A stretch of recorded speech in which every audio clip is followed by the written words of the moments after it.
So for years, the CIA and the FBI have blocked full access to the JFK assassination records. However, with the 2025 release, we've got some answers to our questions, but also questions with no answers. So sit down with Special Agent Dre as we try to decipher these documents, find out what really happened and did anything come out? So I think the best place to start when it comes to these documents is Lee Harvey Oswald. Now, you probably heard that name getting thrown around in many areas. A lot of people claim that he is a KGB operative, while other people will claim that he had affiliations with the Israelis and the mafia. However, these declassified documents actually include surveillance on Mr. Oswald. And within this surveillance, we found out that 3 top CIA officials. First, we have George Joanides, sorry for the mispronunciation. Then we got Richard Helms, and the best of them all, James Jesus Angleton. However, according to this document that you guys see on this side of the screen, the CIA claims to have no relationship of any kind with Lee Harvey Oswald. As it says right here, testifying before the commission, John A. McCone, who was then director of Central Intelligence, indicated that Oswald was not an agent, employee, or informant of the Central Intelligence Agency.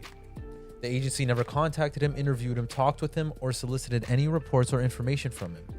Further on down the document, it says McCone's testimony was corroborated by Richard Helms, then the agency's deputy director for plans and therefore the person directly responsible for the all CIA operations. Once these assurances have been received, the record reflects no further effects by the Warren Commission to investigate this matter.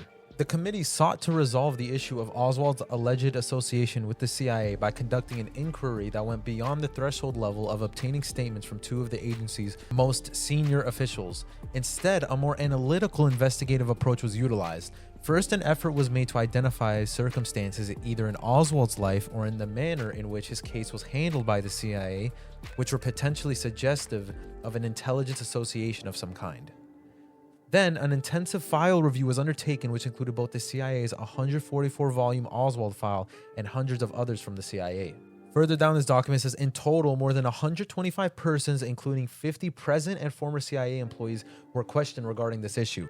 Now, with all that in mind, an article from the New York Post that you can see up here also states that among the documents were 9 critical memos on James Jesus Angleton, longtime chief of the CIA's counterintelligence department, who was one of the trio that that obfuscated the agency's actions before the 64 Presidential Commission and congressional investigators. Morley, age 66, noted that Angleton ran a vast mail interception program out of a New York post office and then lied about having targeted Oswald as part of the program when questioned by the 78 House Select Committee on Assassinations. Oswald's letters were intercepted at Angleton's direction beginning in November 1959, weeks after the future assassin had defected to the Soviet Union. Now, the other guy who I mentioned, Richard Helms, is also part of this. Richard Helms, a high-ranking CIA official at the time of the assassination who later rose to become agency director, had lied to the Warren Commission when he testified in May 64 that the agency had probably minimal knowledge of Oswald before the assassination. Also, I forgot to mention this. If you guys are wondering who Morley is, this is Jefferson Morley, an independent journalist and author whose foundation runs the largest online database of the JFK records. As a matter of fact, he was also the one to testify to members of the House Oversight Task Force on the declassification of federal secrets that the files made public March 18th show the spooks fooled the Warren Commission. So with that in mind, let's go over to Richard Helms, who also lied to the Warren Commission when he testified in May 1964 that the agency had probably minimal knowledge of Oswald before the assassination. We just found out that these top 3 CIA agents have lied about their involvement with Oswald. It even says further in this document that the committee investigated the allegation of former CIA employee James Wilcott, who testified in an executive session that shortly after the assassination of President Kennedy, he was advised by fellow employees at the CIA's Tokyo station that Lee Harvey Oswald was a CIA agent who had received financial disbursements under an assigned cryptonym. Wilcott explained that he had been employed by the CIA as a finance officer from 57 until his resignation from the agency in 66. During the course of their employment in the 13th station, none of these individuals interviewed had ever seen any documents or heard any information indicating that Lee Harvey Oswald was a CIA agent. This allegation was not known to anyone until the time of publication of Warren Commission critical literature and the Garrison investigation in the late 1960s. Some of the individuals, including the chief of counterintelligence within the Soviet Russia Branch 13, expressed the belief that it was possible that Lee Harvey Oswald had been recruited by the KGB during his military tour of duty in Japan, as the CIA's 13 had identified a KGB program aimed at recruiting U.S. personnel in Tokyo during the period that Oswald was stationed there. An intelligence analyst whom Wilcott had specifically named as having been involved following the assassination in a conversation regarding the Oswald CIA agent allegations, told the committee that he was not in the 13th station at the time. A review of this individual's Office of Personnel file confirmed that, in fact, he had been transferred from the 13th to the United States in 62. You know, after reading all these documents, these are all the people we put our trust to. JFK always had an issue with the CIA. After what they did during the Bay of Pigs, JFK wanted to cut all funding to the CIA. And then now, the documents also contain evidence of foreign communication from Oswald, notably his visits to Cuban and Soviet embassies in Mexico shortly before the assassination. Don't you guys just love reading through these documents and it says, secret eyes only?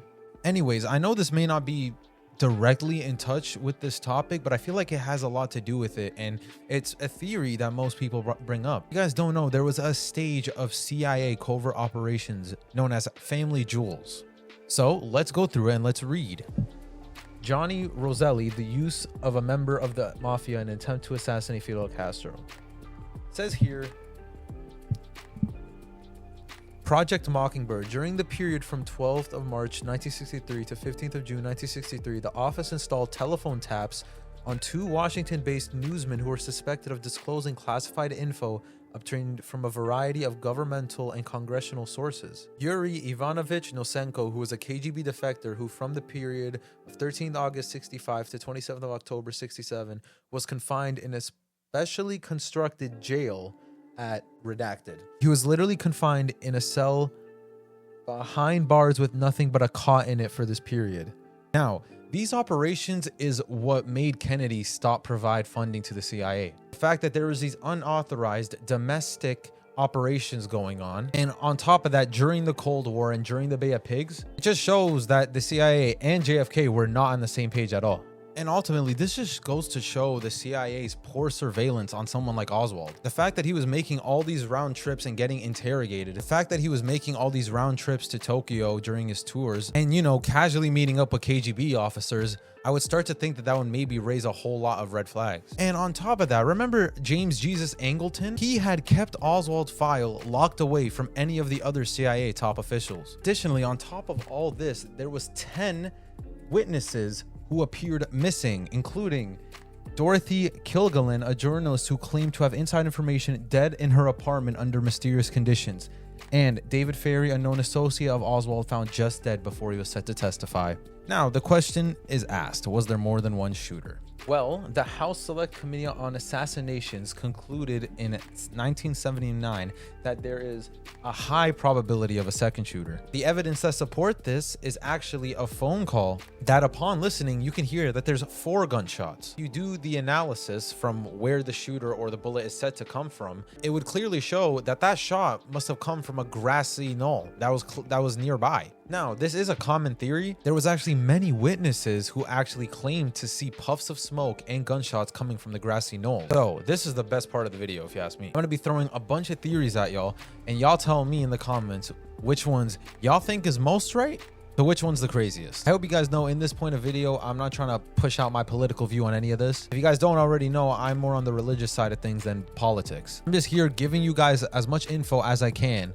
Here are some theories and alternative explanations. Operation Northwoods was a declassified U.S. military plan proposed staging false flag assassinations. However, former CIA officer E. Howard Hunt claimed on his deathbed that the CIA had involvement with the JFK assassination. Next, the mafia. We all know that JFK and his brother cracked down on the mafia. According to an FBI file, Carlos Marcello, who was a top mobster, was recorded saying the only way to get Bobby off our backs is to kill his brother. Next up, the Lyndon B. Johnson theory. According to a document, he apparently had most to gain from this assassination. And that's pretty much it from these documents. I know I didn't provide as much as I probably could. So if I missed anything, then make sure you guys go through the documents and let me know down below. With all that out the way, may God be with you all.